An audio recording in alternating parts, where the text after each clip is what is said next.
ever get this feeling like globally we're kind of spinning our wheels? Like all this talk about progress, but something feels off. We're doing a deep dive on this UN Human Development Report, the 2023-2024 one, and let me tell you, it gets interesting. So the report's all about reimagining cooperation in a polarized world. That's a direct quote, by the way, but we're taking it a step further with Enrique Aurelli's take on it. And he really digs into why things feel so damn stagnant. Aurelli doesn't mess around. This report, it says that a crazy 50% of people globally, they feel like they have zero control over their own lives. Zero. Wow. And even worse, 70% feel powerless when it comes to influencing their own governments. It's a lot, yeah. And we're not just talking some abstract policy stuff here. This is about actual real-life impact, right? Yeah. Access to healthcare, education, job security, you name it, even just covering basic needs. For sure. So is this whole powerlessness thing just a coincidence, you think, or is there something more intentional going on? Yep. Joining us to break it all down is expert speaker who knows a thing or two about these global power dynamics. Happy to be here.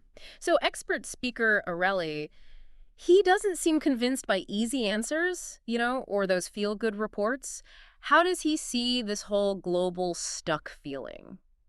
Well, what I find interesting is Aurelli sees this powerlessness as a symptom, not the actual problem. He's saying it's not just about a lack of cooperation. It's more like there's this deliberate power imbalance built into the system. Like these systems are working how they're supposed to, which begs the question, who are they working for? And he keeps mentioning this word neoliberalism. Feels kind of loaded, right? What's he getting at there, and how does it play into his critique? It's a big one. What Aureli's saying is that, especially in the West, our systems put free markets, deregulation, and capital flow above all else. Okay. And it's not by accident. This is neoliberalism in action. Yeah. And as Aureli sees it, it inherently funnels wealth and power to a select few, leaving the rest feeling, well, powerless. So basically he's saying the UN report is tiptoeing around the 800-pound gorilla, global capitalism and those who benefit from it. Exactly. And here's the kicker. Aureli says it's not some unintended side effect. He thinks this concentration of power, that feeling of being stuck, it's intentional. Okay, that's kind of creepy when you put it like that feeling you get when you realize your actions might not really change the big picture. He's saying that's by design. It's a feature, not a bug. Wow. And framing it like that is powerful, because if we accept this system is meant to keep us feeling powerless, it forces us to ask, what needs to change? Where do we even begin? Which brings us to Aureli's next point, and it's a big one. The guy takes issue with the word development itself. Interesting. Yeah, he questions if it's even progress, if it only benefits a small sliver of the world's population. Right. Go on. He's saying that global interconnectedness, sure, it has its good points, but how it works now, it often makes inequality worse. He calls this the interdependence paradox. Interdependence paradox, huh? Can you give us a real-world example of what that actually looks like? Okay, so think about it like this. Yeah. We're all connected through things like trade, right? Yeah. But that also means if one country has a crisis, boom, prices or jobs are instantly impacted halfway across the world. And who usually ends up carrying the weight? Developing countries, further trapping them in a system that benefits from their struggles. To drive this point home, Aureli uses a very specific example, the COVID-19 pandemic. Expert speaker, what did the pandemic, according to Aureli, expose about global cooperation or the lack thereof? So Aureli says the pandemic, it was like a magnifying glass, right? It showed everyone the deep inequalities that already existed. We all saw how fast wealthy nations locked down vaccines and resources. Meanwhile, developing countries were left scrambling, reinforcing that feeling of powerlessness. Like the pandemic was gasoline on an already burning fire. Exactly. And to Aureli, this wasn't just some systems failure. It was a deliberate choice, a choice that put the interests of the already powerful first. He believes it just deepens dependence instead of growing actual, fair development. Okay, so we've established Aureli has kind of a bleak view on the whole global cooperation thing.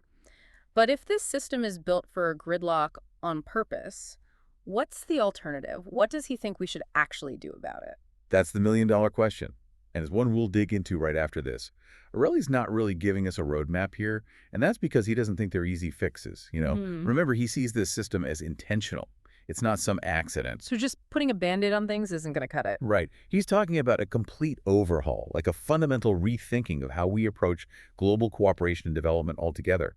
He sees a system where Nations, especially those in the global south, have actual agency, real control over their own path. Sounds awesome on paper, but how do you even start to dismantle something this deeply rooted? Aureli says it starts with questioning those assumptions we have about progress and development, Hmm. like who even defines those terms? Whose interests are they really serving?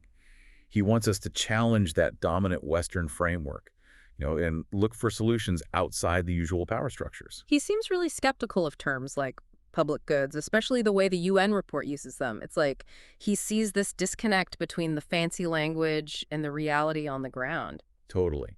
He argues these terms can often disguise the very power imbalances that are causing the problem. Think about it. If public goods are defined and delivered by the same institutions propping up the current system, are they really helping everyone or just reinforcing the existing hierarchy? It's like when you see a company slapping a green label on a product without actually changing their unsustainable practices. Just for show, right? Perfect analogy. Aureli's urging us to go beyond the surface, to question those motivations and power dynamics at play. He uses debt relief programs as an example. On the surface, they seem like a lifeline for developing nations. But Aureli says these programs often come with strings attached, forcing countries to adopt policies that further integrate them into a system that benefits the lenders, not the borrowers. It's a vicious cycle. So throwing money at the problem isn't enough. We got to address the root causes of this global stagnation thing. And honestly, this whole global cooperation model, it hasn't exactly led to fair outcomes, has it? It hasn't. And until we admit that, until we're willing to listen to the experiences of those who've been pushed aside by these systems, we're not going to find solutions that work for everyone. Aureli is really asking us to rethink our entire approach. It's a lot to process. Where do we even go from here? If we agree with him that we need to move past this system that seems built for gridlock, what are the next steps? What does a better, fair system actually look like? This is where Relic gets really interesting. He doesn't just give a cookie-cutter solution, because he believes real change can't be forced from the top down. He points to things like the Zapatista movement in Mexico, or those worker cooperatives in Argentina. What's special about those? What makes them different? They're not waiting around for handouts or permission. They're building new systems from the ground up, based on self-determination, sustainability, and social justice. Aureli argues these grassroots movements, as different as they might be, offer a glimpse of a more just and equal world. So instead of trying to fix a broken system, he's saying, let's create something entirely new. Exactly. He's calling for a radical reimagining of what's possible. He wants us to shake off this powerlessness and realize we have the power to make change happen together. But these examples, they're inspiring, but still small scale. How do we turn those local wins into global change? That's the challenge, right? Aureli doesn't claim to have all the answers, but he does give us some guiding principles for a new way of doing things. Okay, what are they? What are Aureli's principles for a better future? He stresses a few things: devolving power, promoting economic justice, and prioritizing ecological sustainability. Devolving power, what does that look like on a practical level? It means shifting power away from those big institutions and towards local communities. It means making sure the people most impacted by decisions have a say in making them. And what about this economic justice piece? How do we move past a system that seems designed to funnel wealth to the top? Aureli argues for a complete restructuring of global trade and finance. He's talking debt cancellation for developing countries, fair trade practices, a more balanced distribution of resources globally. He wants us to rethink the very idea of development and aim for a model that puts well-being and ecological sustainability ahead of endless growth. So it's about tearing down the systems that create inequality and building new ones based on cooperation, fairness, and respecting the planet. You got it. And he might not give us a step-by-step guide, but he does believe that by embracing these principles, we can start to create a world where everyone has the chance to thrive, not just survive. It's a powerful vision, but it feels daunting too. How do we even begin to tackle something this big? Aureli says the first step is a change in how we think. We need to recognize this current system isn't broken, it's working as intended. Once we accept that, we can start to imagine other possibilities. We can start building power from the bottom up, challenging the status quo, and demanding a better future. He's calling for a radical change in how we see the entire world. He is, and he's reminding us we're not helpless in the face of these huge challenges. Okay, so we've got a better grasp on Aureli's critique and the alternative he's putting forward. But he also seems to have some strong opinions about the road ahead. Hmm. What are some of the potential pitfalls or challenges he sees in reaching this more equitable future? Aureli knows this kind of big change won't be easy. He warns against relying on the same institutions and power structures that created these problems in the first place. So we can't expect the UN or the World Bank to suddenly change their ways. Right. He says real change requires a total shift in power dynamics. And those in power don't usually give that up easily. He stresses building strong social movements, challenging corporate power, and holding leaders accountable. So it's not enough to just have good ideas. We need the power to make them happen. Exactly. And that means organizing, mobilizing, and building solidarity across borders and movements. It's like he's saying we need a global reset, a revolution, but not the kind we usually think of. Exactly. Aureli's not talking about violence. He means a radical shift in our values, our systems, even how we relate to power itself.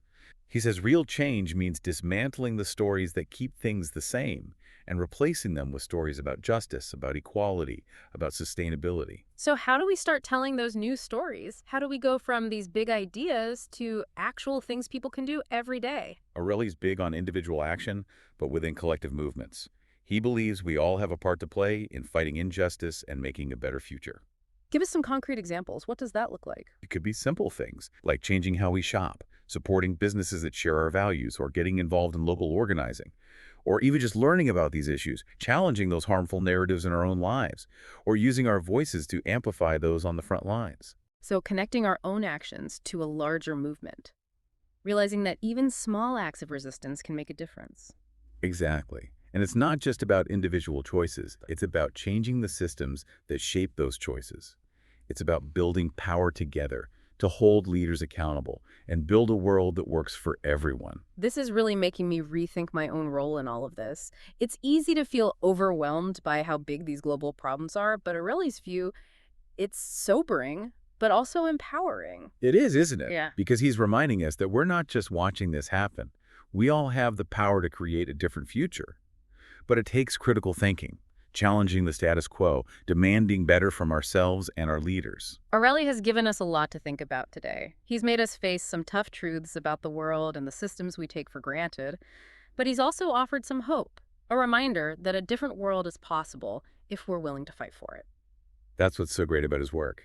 He doesn't sugarcoat the challenges, but he doesn't give in to despair either. He's calling us to action, to radical hope, to reimagine what's possible. That's a powerful message. And on that note, we're wrapping up our deep dive into Enrique Aurelli's take on the 2023-2024 UN Human Development Report. We hope this got you thinking, challenged your assumptions, and maybe even sparked a little hope for a more just and equal future. Expert speaker, thanks so much for being here today and helping us unpack these complex issues. It's been great talking to you. It's been my pleasure. And to our listeners, we'll leave you with this. If Aureli's right, and we have the power to reshape this world that feels so stuck, what role will you play in building that future?